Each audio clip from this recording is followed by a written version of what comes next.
Riverfront Park is a retreat of green space and water rivaled by few communities in the country. When you stroll through it, do you ever pause to think about how it came to be? When you attend a function at the convention center or a performance at the Opera House, do you reflect about what it took to acquire facilities such as these? Probably not. You may not even know the story of how this park and these buildings were carved out of urban decay. 30 years ago, this is what it looked like in downtown Spokane. To revitalize the heart of this city was a monumental undertaking, and the vehicle for change was a World's Fair. You may not know the story of Expo 74, but these people do. They are among those who made it happen, and they want to see their legacy passed on to the next generation. Join them as they reminisce about the struggles and joys of Expo 74, so you too can know what a little city can accomplish when a few with focus and vision are willing to light the way.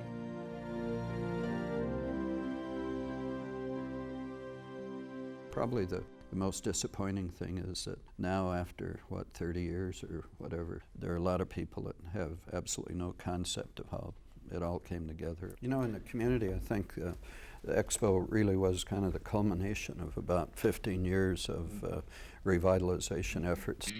During the 50s in Spokane, the community was just getting over the shock of World War II, and a lot of things started happening. The freeway, which we consider as having always been there, just was being completed, and the flight to the suburbs was really beginning. Spokane as a city hadn't grown much since the 1920s, really, in terms of population growth.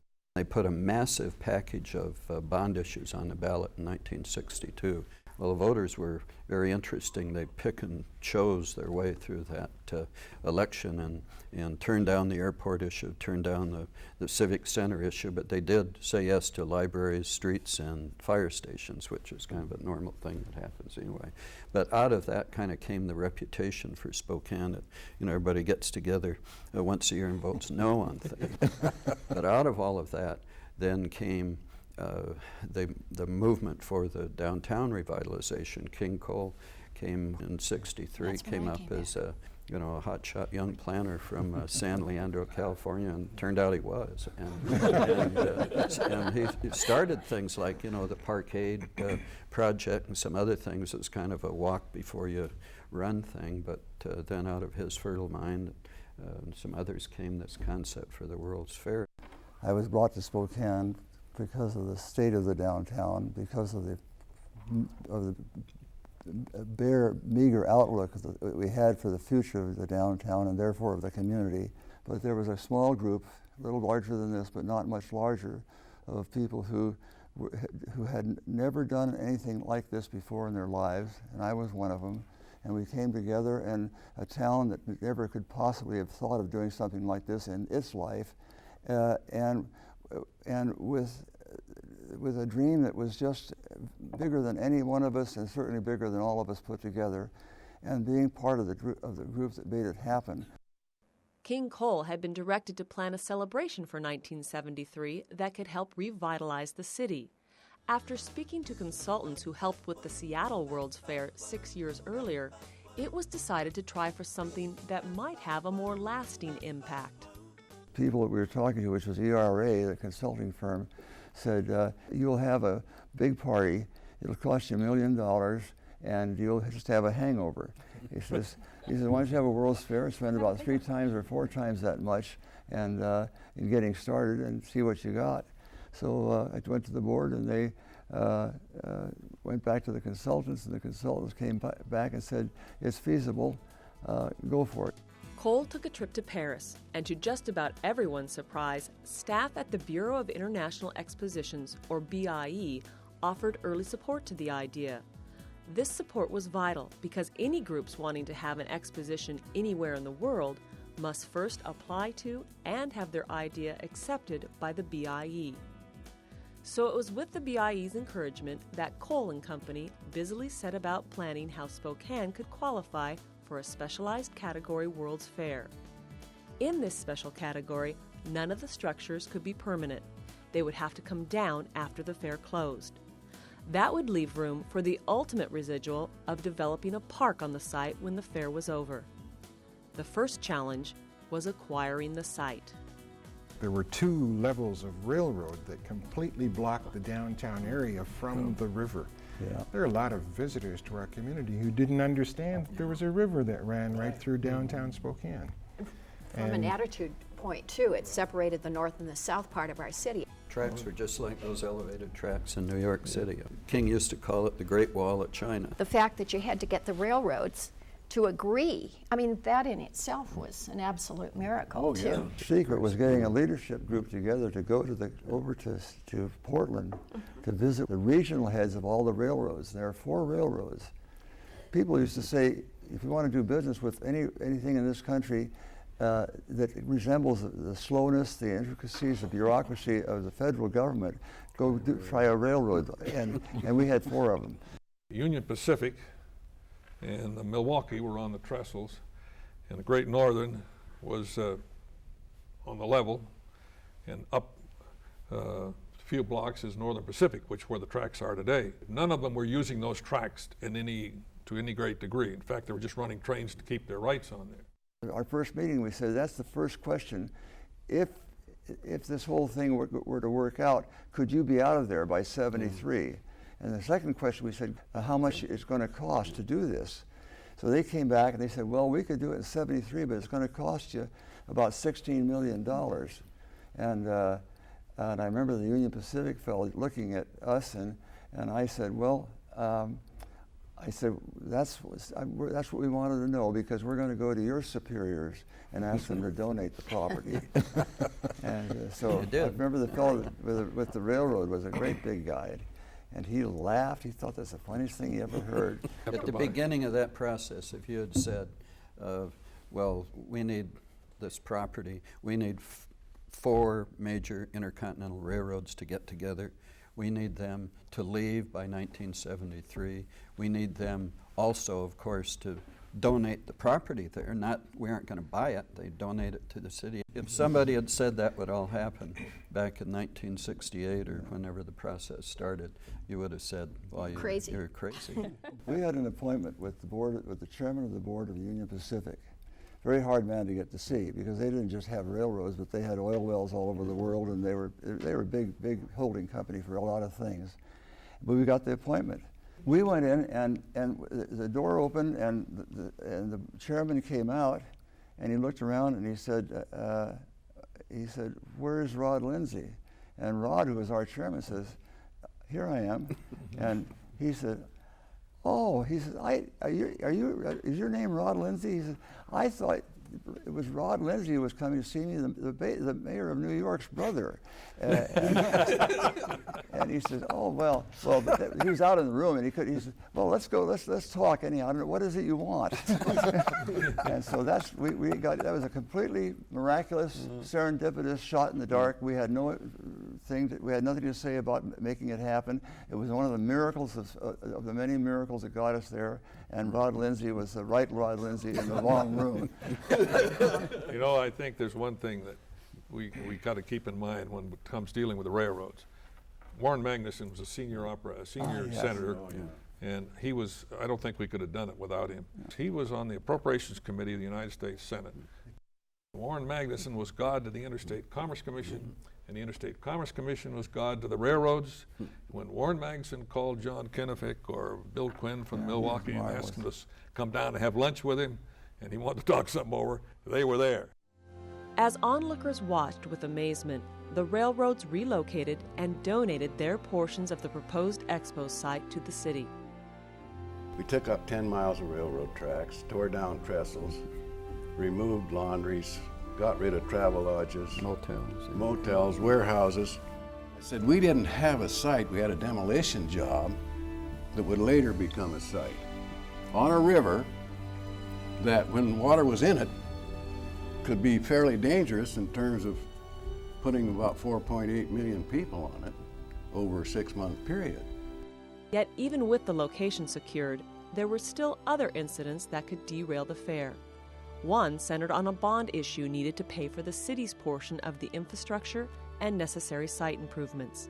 The bond needed 60% approval to pass. It received 58%. The timing was interesting. We had to have the support of the federal government. Magnuson, Jackson, and Foley had taken care of that. We had to have state government support. Dan Evans had taken care of that over there. But you had to have the local support also. And that bond issue that failed to validate was to be that our portion. And that was on about the 30th of August that we had that. I remember being terrible, terrible day. And it looked like Expo was going down the tube. And we were at Rod Lindsay's house that night of that election. I remember sitting in the library. There was King and Jim McGoldrick, who was president of the chamber, and George Reidemeyer, and myself. I was kind of over here, and the rest of them were over here. And they were all looking at me, and they'd kind of shuffle their feet and wiggle their heads, and I knew what they were thinking, because the only thing left was a B&O tax. King had to be in Paris about 3 weeks hence, and he had to have that support. Well, the B&O tax was all that was left. George Reidemeyer and Jim McGoldrick went to work through the chamber, and they built up some support. It was not unanimous by any means, but the tough thing was that there was about let's say on a Tuesday, about 3 weeks later, before the Thursday that you were in Paris, 5 of the council members were up for re-election. Trying to get through some kind of an emergency. First day we could vote was the Monday before that Tuesday. These people were faced with putting in a B&O tax. Deadly stuff. Yeah, I was not up for election myself, but those 4 or 5 that were, this was a pretty tough vote. And but enough people came down and supported it from the business community. We had some opposition that was pretty severe too, but they voted, and the council did go through unanimously. And King was in Paris, and he got the phone call, said it's there, so he could speak for those people and to those people, and it was one of the moments in the city government that was tough. Well, when you think of the series of miracles that we went through, and they really were, we could probably reproduce that today. You talk about political clout, you talk about the B&O tax, which of course came about as a result of the bond issue going down, and yet you had 56% plus that supported it. You look at the fact that we were going through all the bureaucracy of the Bureau of International Expositions as the first U.S. Small category World's Fair. All of those things just absolutely had to fall into place to make the thing happen. So it's unbelievable. Challenges continued to arise, but somehow those involved persevered. The days counted down on the clock tower in the midst of seemingly endless construction. Many thought it would never be completed in time. Truth be known, crews did work right down to the deadline and beyond. If you recall, we had light bollards that were going up the middle of the walkway, particularly from like the YMCA up to the top of the hill over the tunnel, and these were about 3 or 4 feet high and with lights in them. And the city was going to do this, but they hadn't all arrived. And so what am I going to do? And the wires were sticking up out of the asphalt, so we had to do something. So I came up with an idea that we could cover those with concrete pipe, 12 inches in diameter, and paint them white, and we could put a wash basin inside each one and put sand in there, and it was a cigarette urn. Well, on opening day, along about 8 o'clock in the morning, why I'm doing a kind of a walk before the gates open, and here's 3 sets of wires stubbed up in the asphalt. What had happened, they ran out of stuff, so they just quit. So, man alive, we got some tiles, we painted them real quick. I think they were wet when the gates opened. Yet even though finishing touches were still being applied, opening day was a star-studded spectacle, the likes of which Spokane had never seen before.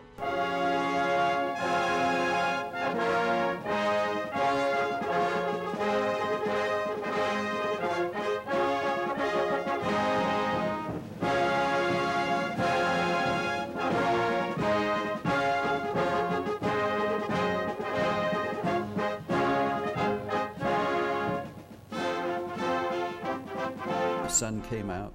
It was this beautiful, crisp day. There were a lot of things that were going to happen that day. We were going to have the President of the United States there. All kinds of dignitaries. Of course, Tom Foley, our congressman, and the governor, and we had Danny Kaye as the celebrity part of the ceremonies. We believe that the universe is a grand design in which man and nature are one. Just seeing all those people after all of the work and everything, and the nights when you went home at night and said, well, it's over, we won't ever have one of these things. We had 85,000 people go through the turnstiles that day. That was more than double what the Seattle Fair had on their opening day. So when you think about that in terms of the population draw that we had, that was fantastic. One of the most poignant moments that I recall of that day was, by more or less accident, being caught alone in the art gallery, that fantastic art gallery that we had, and the only other two people in there were Richard and Pat Nixon. And they were trying to give them a moment of just relaxation. You could tell that there were lots of stresses and strains, but they just kind of lost themselves for a little while in the art, and it was given the nature of the times. This was President Nixon's last public appearance of his presidency, the last one. Mr. President, will you say the magic words? At 12 noon on this day, acting in my capacity as President of the United States, it is my high honor and privilege to declare Expo 74 officially open to all the citizens of the world.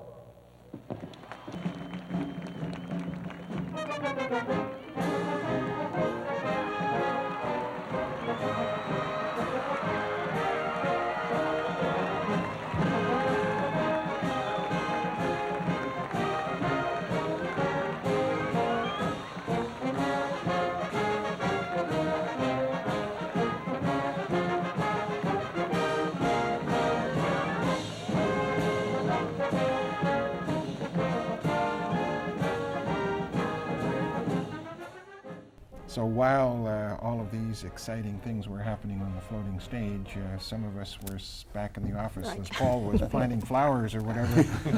Weren't you still planting flowers at the gateways when Yeah, people we walked were in? still playing around with getting some petunias in. And then the doggone marmots would come up and eat the petunias. And we'd have to keep replanting all the time. And no one had told Monty Ensler, the guy in charge of landscaping, how you do this or anything. He didn't know. He had a few advisors from Washington State, but he was in charge of logistics on it. He planted 20,000 petunias in one night. And nobody could figure out how could he do this. Well, he had gotten the garden clubs organized. And he got them to come down at midnight. By 8 o'clock the next morning, he had 20,000 petunias replanted. And he thought it was something you're just supposed to do, you know.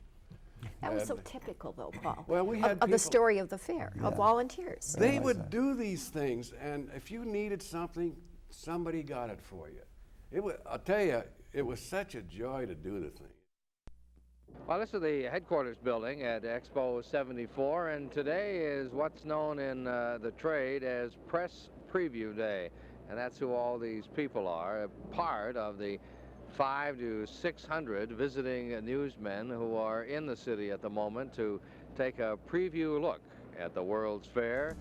Labor of love that it was for those involved, many outside the area doubted Spokane could pull off a World's Fair. When opening day came and then went, from afar, critics still assumed Expo 74 would be less worthy than those fairs sponsored by bigger cities. They even doubted its theme. Spokane, Washington, site of the World Environmental Fair. Celebrating the birth of tomorrow's fresh new environment. Expo 74's theme celebrated man and the environment. For the first time, a World's Fair was trying to educate people about the impact industrial pollution, littering, and waste have on the natural world. Whatever happens to the earth happens to the sons of the earth. This was difficult because the nation's focus was elsewhere. This was a time when Americans were burning buildings and rioting in the streets. Yet while others clashed, a harmonic chord was struck in Spokane. Virtually everyone who came to the fair was enchanted, but many didn't feel the magic until they were actually on the site. The challenge of making people believe this was the little city that could is a wellspring for many more behind-the-scenes stories. First hurdle was to get the media in this country to think about this as a feasible thing and not to laugh at the idea of little old Spokane having a World's Fair. This is Spokane, Washington, home of Expo 74 World's Fair. A whole world of adventure on the islands and shores of the Spokane River. A world of enchantment, of international excitement, and dazzling entertainment. Come to the World's Fair. See Washington State. See your travel agent now. They were such cynics in terms of even the fact that we had this beautiful site. They just didn't feel that an upstart like Spokane, a small city, could really do it. I mean, you know, for a while, we got an awful lot of negative press. I can remember one national commentator in '73 said, you know, if you've never seen a cow, or if the highest building is the Union 76 station, then you all come to Spokane. And, you know, I can remember the lines, the telephone lines at the Expo headquarters, just absolutely coming off the wall because people were so really upset here in Spokane over such a put down as we got that. Actually, that worked in our favor because it turned Spokane negatives into a positive. You know, even those people that were really basically concerned about the attracting of the riffraff and the mafia and, you know, that we couldn't, you know, pull it off in terms of the dollars, basically said, we're not going to put up with that, you know, and they turned around and really basically started, a lot of them, to support the fairs. So, you know, I have a story along that line too. At the Smithsonian, when the Smithsonian was approached by the Expo Corporation to produce a Folklife Festival, they sent this expert couple out to do 30 days of research on whether or not there would be folklife in the Northwest. And they came back to Washington and said, no, there is no folklife in the Northwest. That was the atmosphere at the Smithsonian about this. Then you discovered the Basques, and you discovered the Indians. I've told stories about the Folklife Festival for years. I was always delighted in the years since then that so many of the participants would come up to me and say, this was the first time that we ever had a sense of being a recognizable ethnic group or cultural group or heritage group. And I think we provided a good deal of not only entertainment, but also an understanding among cultures that hadn't really existed here. This is such a homogeneous area of the country. One of the more popular attractions here at Expo 74 is the old steam locomotive 8444. You remember the day that it came all the way back east through Cheney and ended up on these tracks. It really doesn't have a great deal to do with the environment, but it has a whole lot to do with nostalgia. American locomotive works guaranteed them 130 miles an hour with a light train. We were, of course, one of the few places that generated fresh media news every day. Every hour of the day. Yeah, and we and so I could arrange things. For example, at the gold panning, if it was a slow day, someone would be shocked to discover a gold nugget as they were panning for gold. Of course, there are no gold nuggets in Northwest gold deposits. It's all flakes in rivers, but we imported gold nuggets. And so I would always, by coincidence, there would always be a newspaper photographer or a television station on hand to record it. And we had these guys who were wonderful, these old prospectors who would palm the nugget, and say, oh, let me help you with the panning, and then, oh, look at that. So it was that kind of thing that was very nice. The week of the gypsies. Yeah, well, I was going to say something, but we're on television. That's the thing. Jimmy Marks was very, very clear about this. He said, do you want us to be authentic or do you want us not to be authentic? He said, if you want authentic, then you have to deal with us on that level. And so during the week that they were there, I kept getting these phone calls from Peter Spurney. Say, someone just came into our office saying, asking if they're supposed to pay $50 to have their fortune told. And then 3 hours later, there'd be another call from Peter. Gee, Bob, so I got a whole stack of $20 bills, and I would just say, send them into my office, and I would pay out $20 or whatever it was that people had been charged by the gypsies for telling of fortunes. And of course, the cops raided the Folklife Festival. That was the end of that week. It ended early. You really have to put this in perspective. We have a festival where for the first time in the history of the United States, and perhaps other countries too, gypsies have come out of their own closed world and participated in a multicultural presentation. And they are sharing their music and their food and their dance with visitors for the first time. And talk is free, and we would like people to come and talk with the gypsies and meet them in the open and chat with them, learn about their traditions and their culture. Mike, I can't forget the story that you tell about when you got going on entertainment, because I'll tell you, entertainment was one of the big, I don't think a fair, at least a fair that I know about, had anywhere near, and any category of World's Fair, anywhere near the entertainment lineup. When I first came to the World's Fair in 1972, This is our opera house in the background. one of my first responsibilities was to contact all of the small and big communities in the country, literally, and ask them to send representatives to come to the World's Fair and to perform at the World's Fair, basically free of charge. And so Joe Rosenfield, who was my mentor and my board member representative, would have to go and report to the board of directors on a regular basis as to what was happening in the entertainment field. And so Joe would have to go and say, well, during the week of July 1st, we're going to have this marching band from Othello, and they're a prize-winning band, and the board members would nod, well, gee, that sounds great, Joe.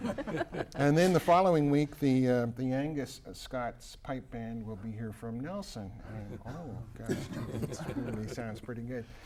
And it wasn't until we got a letter from Los Angeles, from the city of Los Angeles, that said they were very interested in coming to the World's Fair, and they would send their representatives. The Los Angeles Philharmonic with Zubin Mehta to conduct, and perhaps on a different occasion, the Roger Wagner Chorale.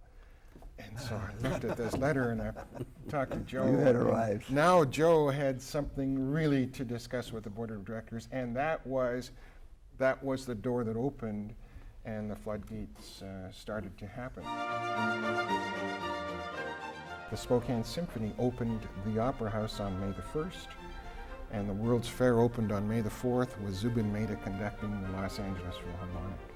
And that was the first of major orchestras, because later we had the Cleveland Orchestra with Lauren Mizell, we had the Philadelphia Orchestra, we had the Salt Lake City Orchestra, and we had our own Spokane Symphony, plus all these other major artists. But also one of the other things, King, somebody, and I don't know who it was, contacted Bob Hope and got Bob Hope to do some commercials for the World's Fair.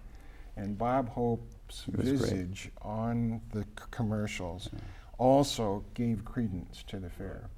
Hi, this is Bob, environmentally invigorated Hope. I'm on the road again, this time to Expo 74 in Spokane, Washington.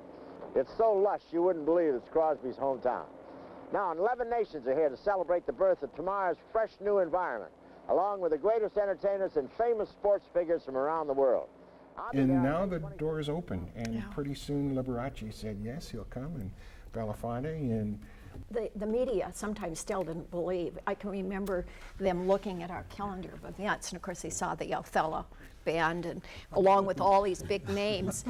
Mike did such a fantastic job, and he'd get me in trouble all the time over in operations, because he'd call over there and he said, Liberace would like to go out on the site and buy a few souvenirs.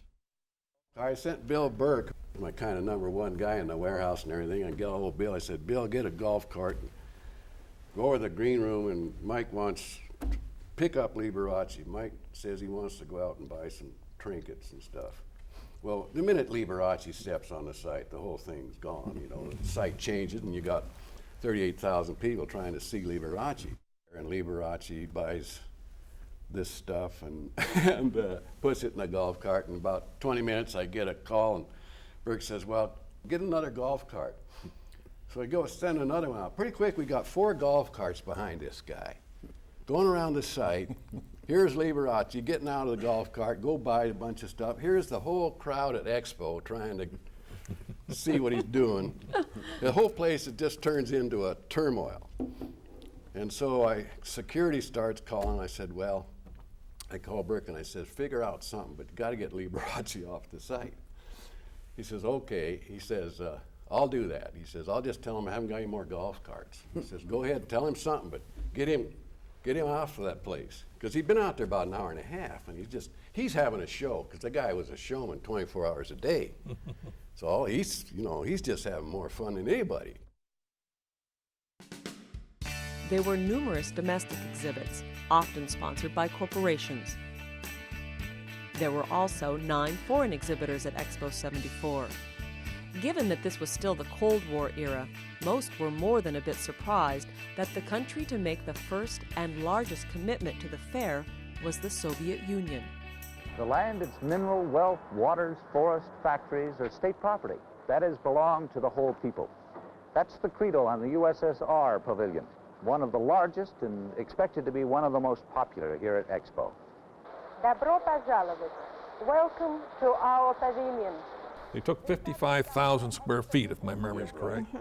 And the biggest exhibit at the Century 21 in Seattle had been 15,000 square feet. I think that was a French. So once the Soviets came in with 55,000 feet, the rest of the world knew we were for real. And we started getting other exhibitors. And it was I think probably the moment it really took off. The 72 Olympics, America fell in love with a bright pixie from the Soviet Union. Hello, I'm Olga Korbut with my best regards from Moscow. Olga Korbut, the Soviet Union, other great nations, and Starstream World Entertainment are coming to World's Fair 74. All my best to you. I'll never forget one day, again, we used a lot of volunteers in the whole public relations publicity area because we just didn't have the dollars. And I remember using a number of students from the area colleges. And one day I was in my office and I just happened to glance over, and here was a very key figure with the Soviet exhibit. And he was off in the corner talking with this young woman. And I just glanced over there, and I glanced over a second time, and he looked up at me and his eyes were just sparkling, and he said, I'm brainwashing her. I'll never forget that. It was, again, that time in the history of the Soviet Union, and there was still a lot of skepticism in terms of They did not travel alone. I don't think I ever had. I had a number of times they came to my office, and there was always, we call them the gumshoes. These were guys that didn't say anything. They just sat down in the corner while you were talking to Boris Kokorov or somebody like that.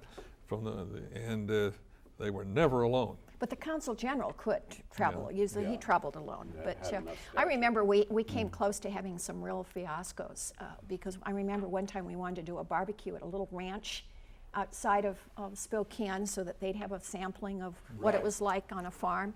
And I think we just about created an international incident because it was past the number of miles that we could take them out. So those were sort of fun things to work your way through. And we had the Soviet basketball team. We had the champion skaters of the Soviet Union. And once a nation like that committed to bringing those kinds of artists, pretty soon all kinds of other commercial artists would also come. When the Moissy of Dancers did appear on stage, 120 dancers, Russia was responsible for bringing them to our doors, but then it was up to the World's Fair to house them and to feed them. And to find a place for 120 dancers in Spokane was a problem until somebody came up with a wonderful idea of putting them into the trailers that what those things were called. The Winnebagos. Yeah. There's a Winnebago camp just outside of town. Here are these Russian dancers, none of whom could speak English, who were housed in a Winnebago trailer outside of the community. They loved it. They thought this was the best thing in the whole world to have these homes on wheels. Mr. Filipov, who was the Commissioner General, one day came to me and said, we would like to go visit some Indians. They were crazy about Indians. They'd seen all the cowboy and Indian movies, and they had an idea. I knew that it would be difficult, but I said, okay, I'll take you. So we got them in the car. If I weren't driving, I would have shut my eyes, but I almost shut my eyes in fear of what they were going to say when they saw the reservation, because at that time the Indian people here were very poor, and they didn't have much in the way of material goods. Some of them were living in rather modest homes and big yards, and the yards were full of children playing, but they also were full of cars that had been abandoned and not taken to the junkyard. They were just sitting there. And Mr. Filipov turned to me and he whispered, he says, these Indians are very wealthy, aren't they? And I said, no. And he said, well, he says, they look wealthy to me. He said, how come they have so many automobiles? In the Soviet Union, any used car was a valuable thing. You fix it because it was going to work. You would find a part and make it work. And these people had 6, 7, 8 cars in their front yard, and they thought they were all workable models. That was their visit to the Indian reservation, and I never took them back because I just felt like that they came through it in their mental state was relatively healthy when they finished. The Soviets were not allowed to go anywhere alone and were often followed by KGB officers, possibly to make sure they didn't try to defect. People from the Philippines working at its pavilion traveled together as well, but it seems that they just enjoyed each other's company. Mrs. Kaugama, if my memory is correct, she had the Philippine exhibit. She was in charge. She had about 30. They were dancers. They were good and they were fun. And my wife, Naomi, said, well, why don't we invite Mrs. Kaugama and a couple of her people out for a Sunday dinner, which we did. And Naomi had, I think, had in mind 3 or 4 people. And Mrs. Kaugama called about 2 days before, and she says, I'm closing down the our exhibit, and we're bringing all the troupe out to the place. She had 35 people in the house one Sunday afternoon. It was quite a scramble, but we got all right, got along all right. The Australian delegates were very outgoing and popular, partly because of the parties they liked to throw. They were also well-liked because of the actions of their highest-ranking official, who happened to be the acting Commissioner General for the fair. And there's a little gift for Mommy in memory of being the 100,000th visitor to our pavilion. Oh, I see some. And there's a little bit of warm you up for Dad. Noel Flanagan could have been elected mayor of Spokane. His emphasis was on the people of Spokane, and he would go and bring his troops. After they'd performed for the public, they'd gone to took them to orphanages and took them to old folks' homes and made sure that everybody that was destitute or needed something like this got it, and the Australians put this on as a major emphasis of their program. It was just wonderful. What we have is a silver bowl inscribed Nishnamiya Festival Day, Expo 74. Being able to be involved with cultural diversity, having a chance to learn from people from other countries, to be a part of making something happen, those were all forces that made a real difference for me.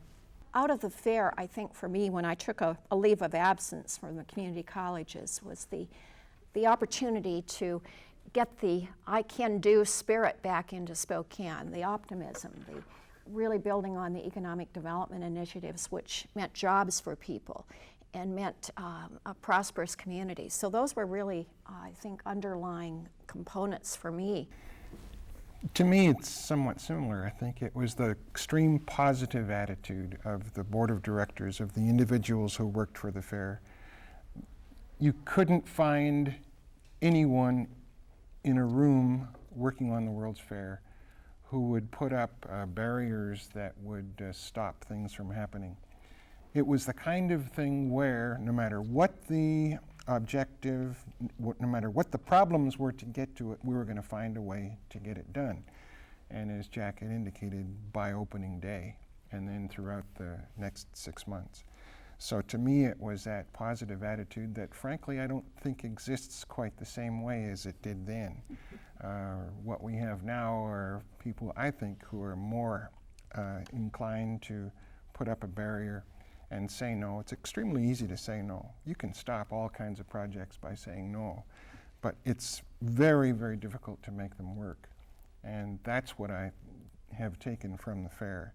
Organizing and directing the Folklife Festival was the best piece of work I ever did in my life, before or since. The way in which the cultural and heritage and ethnic groups of the Northwest were able to come to the Folklife Festival and express themselves, certainly for the first time in this area, in public, where they'd hardly any of them had ever done anything like that before, was a great thrill, and I take a lot of pride in that. Friendships and experiences to last a lifetime are what these people brought away from Expo 74. However, they helped leave something even greater behind. The city's job was the residuals. That's what we were interested in. Yes. The park, and another bonus that came along with the work of Luke Williams and Vicki McNeil in the Opera House. Yeah. That's a wonderful legacy. We really didn't expect that in the beginning. But along with it came the remainder of the state exhibit was attached to it. That's the beginning of our convention center. Now that one, the others were wonderful additions and very important. We don't think of that convention center, but the millions and millions of dollars that's been worth to us for over the years, and it's been expanded a couple of times, and we've just voted to expand it again. Well, there were two big residuals. One of them was the passive residual of the park, which was the city had to then drop everything and turn its efforts into making that happen. But the other was an activity residual, which was the entertainment aspect of the facility. I wonder how many entertainment activities have come through that opera house that we could not have had here in Spokane if it had not been for the opera. That's another very vital one of them, right? Our symphony would not be as good a symphony as it is today if it didn't have not only those 6 months of extra performances, but the opera house in which to perform. We would not have had the Broadway shows that we have because there would be no place for them to play.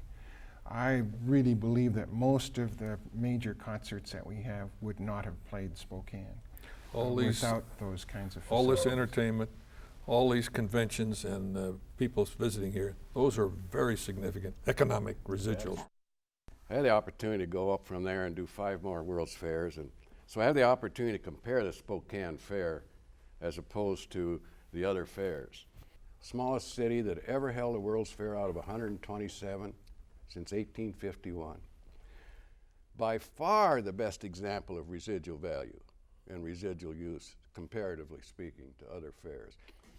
And at least in my feeling is that no fair had the dedication that the Spokane group had. They never lost focus as to what they were doing, which was to create a better Spokane. That was a philosophy and all the pieces that go into that. And they held true on that course. An event like that was probably the high point of my life, really, given the fact of all of the different things that came together in that fair, what it left in the community, the park, incredible lasting legacy. And there aren't very many fairs, quite frankly, that had that kind of a legacy. And the other thing that it left with me is the understanding that a community can get together and make good things happen, and that it takes leadership, it takes vision, and we had an incredible vision with Expo 74 that a lot of people thought the vision was so outrageous that it could never happen, but it took that vision in order to make it all happen, and it also took the practicality of knowing that you had to open on a date certain. And if stuff wasn't going to be done by that date, then you forgot about it and you made it all happen. So, and we've had some other things in the community that have happened since that really modeled on the fair. Well, that's the lesson, I think. When we all pull together, we can get things done. It's finding people who will solve problems rather than create them.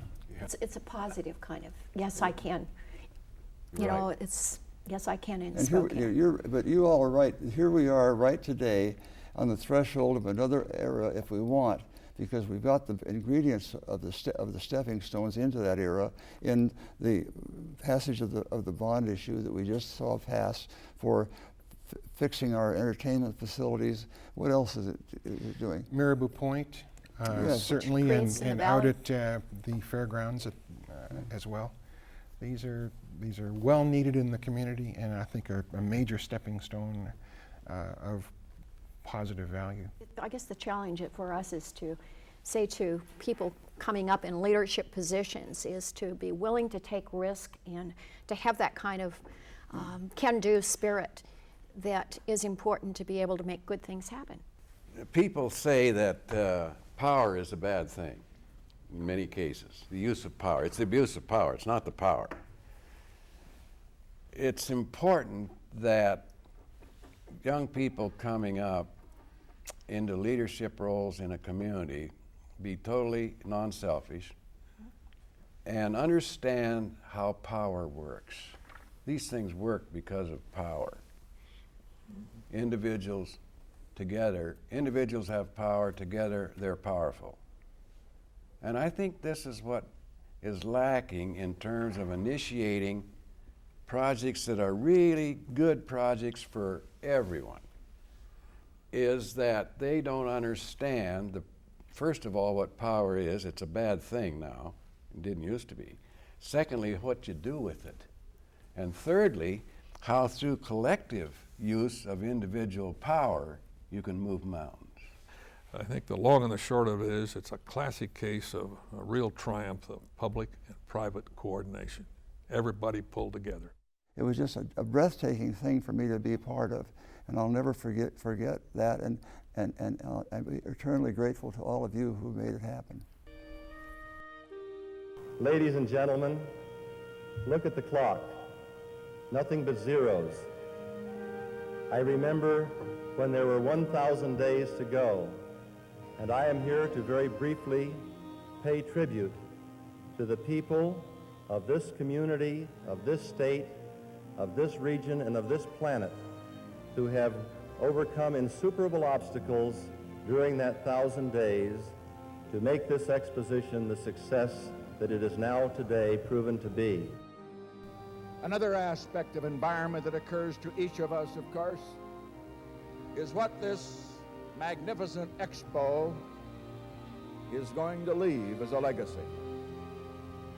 It will leave, I trust, some of these beautiful buildings. It will leave a 100-acre park in the heart of the city of Spokane, which was once a blighted area. But beyond those material things, it will leave something else. And that is a new spirit. And what impressed me as I read about how this expo came about was that the idea did not come from Washington, D.C., It came from Washington State. Those who worked on it, those who conceived it, and most of the money that went into it came from the people, and to the people of this state, we give you the congratulations for a magnificent achievement.